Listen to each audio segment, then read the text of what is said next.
Hi, my name is Nine, and normally I make videos about modded Minecraft, but I also happen to love music.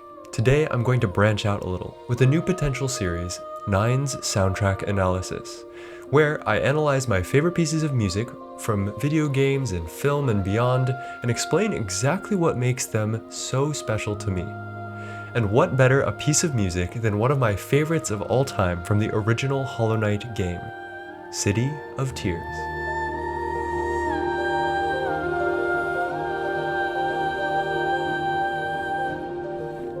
With Hollow Knight Silksong releasing recently, I was reminded of the brilliance of Christopher Larkin and what drew me to the original Hollow Knight game in the first place.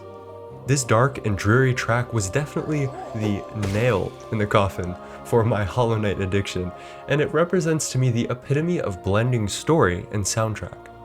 Let's start off by analyzing the melody, or more importantly, motive. The thematic material of City of Tears centers a song sung by the in-game character, songstress Marissa, voiced by Amelia Jones. Marissa has a beautiful voice, which was known to ease all burdens and still all troubled minds. Her story, however, is one of sorrow, and if you read the in-game lore, you come to learn that after patrons begin to disappear, she passes away alone, with no one to hear her song. Her spirit, or ghost, remains in the pleasure house area of the City of Tears, where you can actually talk to her. She asks the knight, "Perhaps you'd care to listen to me sing. You'd be the first in an age to hear it." So, let's take a listen.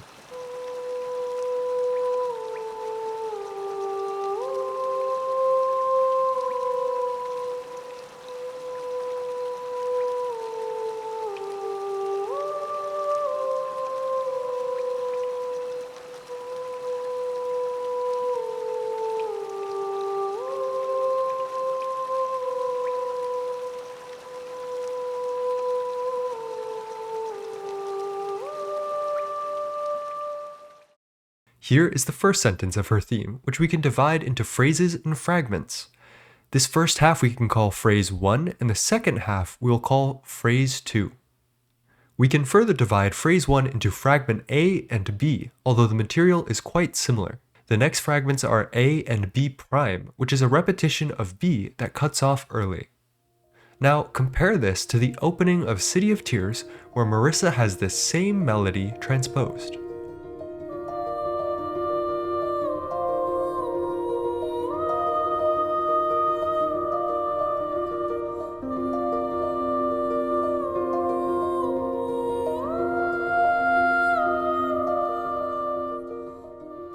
Even if only you, it's a wonderful thing to have an audience again. Songstress Marissa's story is heart-wrenchingly sad, and the thematic material really captures the regret and loneliness you feel in the City of Tears and in Hollowness as a whole. The discovery of the origin of this theme, while in-game as a player, was truly a profound experience, tying the soundtrack not only to the character of Marissa, but to the collapse of Hollowness itself. Y'all know that this is beautiful, and I think we can get on with some harmony, so shall we?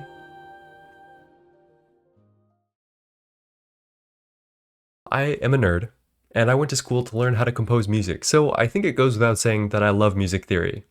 Why do you love music theory, Nine, you might ask? Well, because it is a fantastic language to communicate about what chords are doing. So, let's take a look at my favorite section of chord changes and see exactly what they're doing.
For context, City of Tears is based in E-flat Ionian, also known as E-flat major, and is largely diatonic with few exceptions.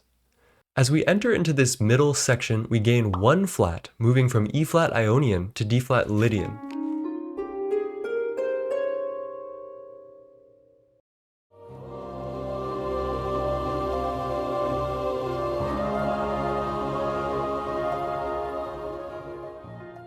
Within this mode, we get a D-flat chord, followed by a B-flat minor chord, and here is where we start a sequence of chords, moving down by the interval of a third and gaining one flat every 2 bars.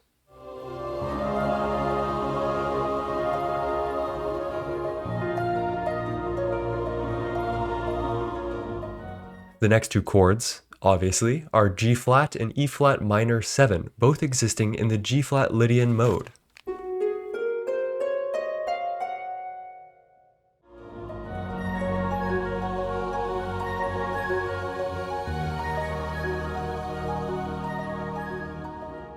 One more flat and a minor third down lands us in C-flat Lydian, where we get a C-flat chord and an A-flat minor chord, with the piece reaching the crux of its drama, and then resolving in a minor plagal cadence back to E-flat Ionian.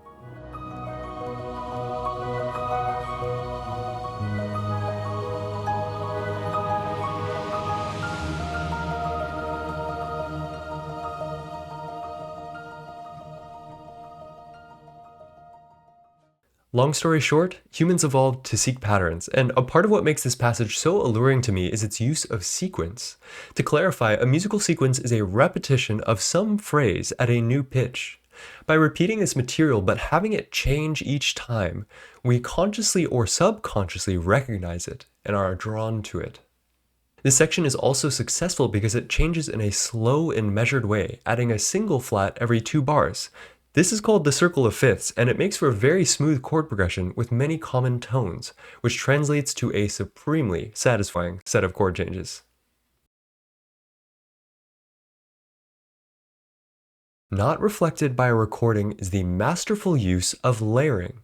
Because of the uniquely interactive medium of video games, soundtracks can be made adaptive, containing layers of sound for different levels of game intensity. In the case of City of Tears, layers are gained or lost depending on how enclosed of an area you're in, making smaller areas feel more intimate, and open areas feeling more epic. From what I can tell, there are 2 layers. Layer 1 contains harp paired with piano and quiet strings to accompany the melody carried by English horn or cello.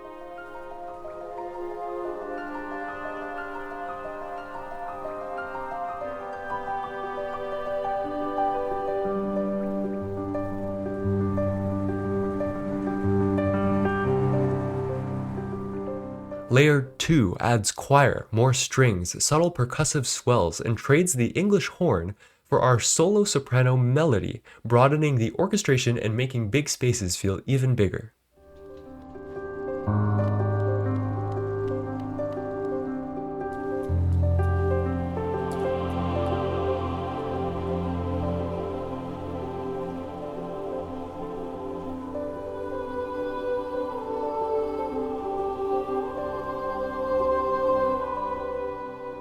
If you just listened to the official recording of City of Tears, you would miss all of these layers and the adaptive nature of the soundtrack to your gameplay, which I think is pretty fascinating. This technique of layering, which is unique to video games, I find really works well for this track as it makes some magical moments when you reach specific locations in the game. Take for example this bridge, which I think my first playthrough I just sat on for like 30 minutes and listened to the soundtrack.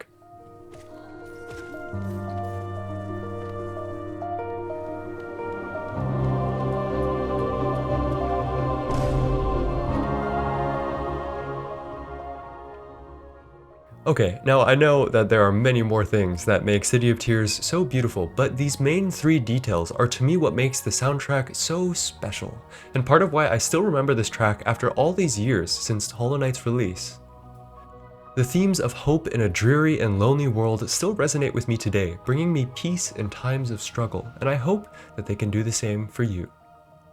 If you like this content, I would definitely like to make more of it, possibly covering the original Destiny soundtrack and its use of the harmonic series, or the Dune soundtrack and its use of the octatonic scale. If you liked this, a comment, a sub, A like, a share would go a long way in letting me know that I should make more of this, so vote with your comments. As usual though, my name is Nine, and I want you to be kind to yourself and others and do the best that you can, and I truly, truly think that that will be enough. With love, peace y'all.